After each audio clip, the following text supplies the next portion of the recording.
Alam Lakam, which is peace unto you all. Ha'irab Tawab La'atam Za'ach Yakam Yawam Manar Chagador Charlotte, which is good evening. This is your brother Yawan from the JMS camp in Charlotte. Nachamatam Kaya Hamalakatashamayim Kwa repent ye for the kingdom of heaven is at hand. Call Halayam La Abanawa Yahweh Bahasham Yahweh Shai Bahasham Rocha Hakodash. Wamashanala Zakwanimna Wamalakam Shorochagador, which is all praises to our Father Yahweh, which means he exists. Bahasham, in the name Yahweh Shai delivers in double honors to the elders and apostles of Great Millstone. Zayashaya, this is Isaiah chapter 19 and verse 1. It says, the burden of Egypt, behold, the Lord rideth upon a swift cloud, and shall come into Egypt, and the idols of Egypt shall be moved at his presence, and the heart of Egypt shall melt in the midst of it. All right. And it says the burden, all right, which a burden is something that, this place has to look forward to, all right, pursuant to this verse, and then also Isaiah 13, the 13th chapter. You see the scriptures know this place as Babylon, Egypt, Assyria. All these places are symbolic of bondage, all right, where the children of Yasha Allah are in captivity. All right. But it says, behold, the Lord rideth upon a swift cloud. The Lord Yahweh is dispatching his son Yahweh Shai, and he's going to be on that father ship. And it says, and shall come into Egypt, and the idols of Egypt shall be moved at his presence. And ultimately, the idols of Egypt are being moved. All right. Just like in ancient Egypt, you see the Lord made an open shoe. And those idols was moved, all right, from the different judgments that the Lord brought, all right, in Egypt. So the same thing is being done today, all right, by way of this word, all right. And it says, in the heart of Egypt shall melt in the midst of it, all right. In the heart of the heart of Egypt is essentially, let's get this word for melt. It says masas. It says to dissolve, to vanish, all right. It says grow fearful, to faint. All right. So ultimately, that American dream, what once was, all right, in this place, all right, is no longer there. And one of those chief things was ultimately the spirit of everybody being one people and everyone being conglomerate. So that's being done away with. All right. And that's why verse 2 goes into what it goes into, you see. But the point in this lesson that I wanted to get was, the idols of Egypt are being moved. All right. Because in these perilous times that we're in, not as if these idols ever offer any type of benefit.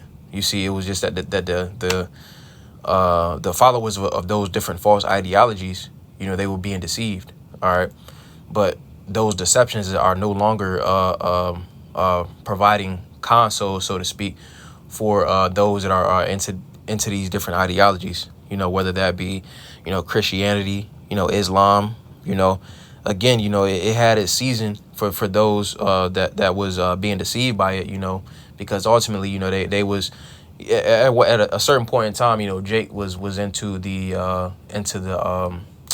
so-called Christian church. Jake was into all these different doctrines and stuff like that, but now, Jake is putting all of that aside, you see, because they're seeing that, okay, for one, the idols of Egypt are being moved. And for two, these things don't offer any type of benefit, pursuant to Habakkuk chapter 2, and we'll get verse 18. It says, what profit the graven image, that the maker thereof have graven it, the molten image and the teacher of lies, that the maker of his work trusted therein to make dumb idols. These things don't even speak in the time of prophecy. All right. And essentially, again, that they're being moved out of the way, which the scriptures go into. The Lord set the apostles last, and this word is going out. All right. But going back to this Habakkuk 2 and verse 18, it says, what profit the graven image? So what benefit does a graven image have? Nothing. It says that the maker thereof have graven it, the molten image and the teacher of lies. These things are teachers of lies. All right. It says that the maker of his work trusted therein to make dumb idols. You see, again, because when that word dumb means to be silent, you see. So ultimately, these different doctrines and stuff like that, they're not telling their followers what to do in these times. What is JC saying right now with the whole thing with inflation and job loss is nothing. He just sitting on the wall, But continuing on, let's get Dahoyam Psalms chapter 97, and we'll get verse 7, and it says, confounded be all they that serve graven images, that boast themselves of idols Worship him, all ye gods. All right. And ultimately, let's get this word for confounded, you see, because those that essentially trust in those idols, all right, they're being put to shame. That they're ashamed. Okay, they are disappointed. Okay, it says to be ashamed. It says to be ashamed before one another, to be disappointed. You know, they're disappointed and confused. You see, that's why these so-called Christians, their only talking points, all right, is against, you know, the Israelites. All right, and specifically, all right, our elders and apostles on down. You see, because in the spirit, you know, we have the truth. All right, and again, these off philosophies and doctrines and stuff like that, ultimately they're in a state, or those that follow them, they're in a state of being ashamed, okay, being disappointed. You know, they are being confused. They don't know what's going on. You know, so the only thing that they have to do is, you know, come up against the true men of the Lord. All right, let's see what else it says. And it says to fail in hope or expectation. It says troubled, disturbed, confused. All right, and again, ultimately, you know, these different ways of life. All right, they are putting them in a state of being disturbed, confused. They don't know what's going on. They're troubled. You know. All right, they're essentially a disgrace. All right.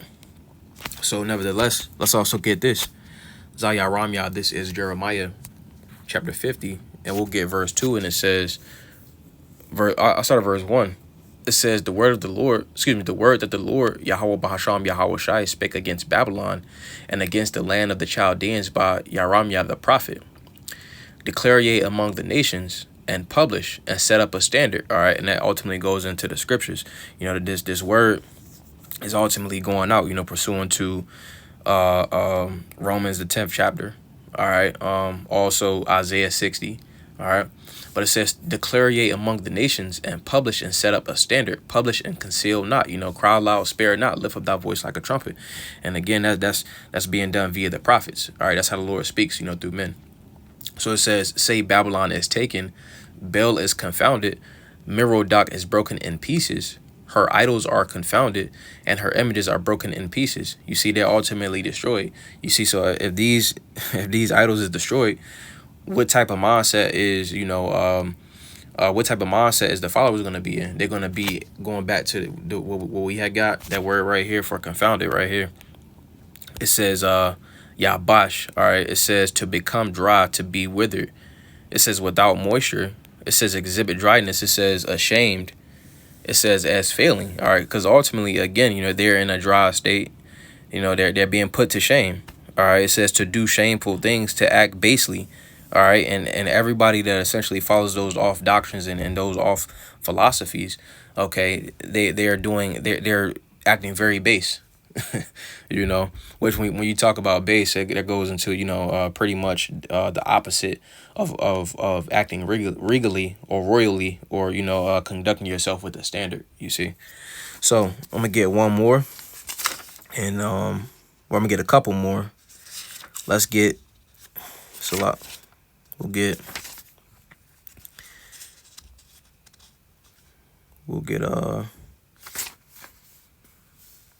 Deuteronomy chapter 28, and we'll get verse 64. And it says, and the Lord shall scatter thee among all people from one end of the earth even unto the other, and there thou shalt serve other gods, which neither thou nor thy fathers have known, even wood and stone. And that wood and stone represents Christianity, and that stone, the copper stone, you know, Islam. You know, so which those are two stumbling blocks. So that those are two main things that, you know, Jake 2/3 Jake is into. You know, but I'm gonna also get this. I'm gonna run this back though. This is Deuteronomy 28 and verse 64. It says, and the Lord shall scatter thee among all people.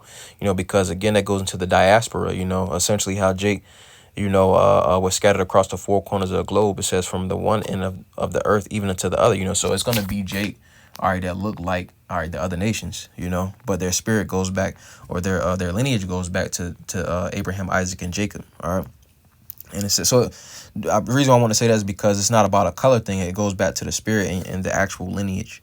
All right. But it says, and there And there thou shalt serve other gods, which neither thou nor thy fathers have known, even wood and stone. Because all these, philosophies and stuff like that, we wasn't familiarized, all right, with these. We was created to fear the Lord, Yahweh Bahasham, Yahweh Shai. You see.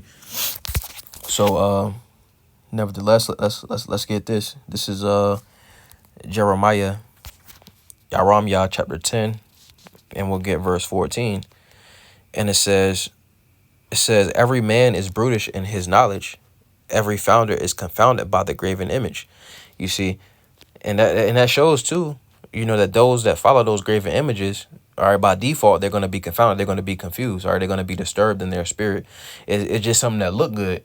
And, and those times when, see, what Jake does, what 2/3 Jake do is they'll perpetrate wickedness throughout the week. And then on Sunday, they just go somewhere to lift their spirits up, so to speak, make them feel good, do a whole bunch of clapping and singing, and then go back to doing wickedness, So again, by default, it's just a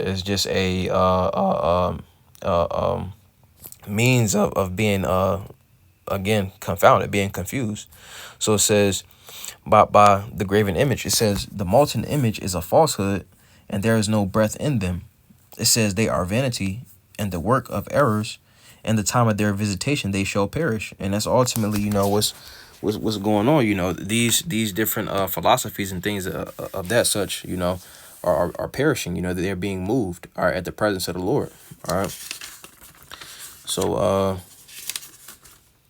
let me get one more and that'll be it. This is Zashawapat Yam. This is Judges chapter 10, and we'll get verse 13, and it says, yet ye have forsaken me and served other gods, wherefore I will deliver you no more. Go and cry unto the gods which ye have chosen. Let them deliver you in the time of your tribulation. You see, so as Jake has heard this word, you see, and Jake decided to, or choose whatever route that they wanted to take.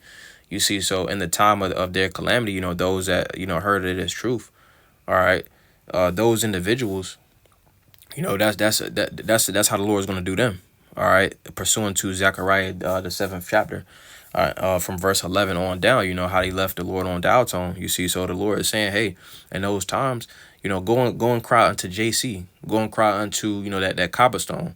You see, because ultimately they didn't want to choose the correct option, all right, which is the wisdom, knowledge, and understanding of the scriptures, and fearing the Lord in sincerity and in truth.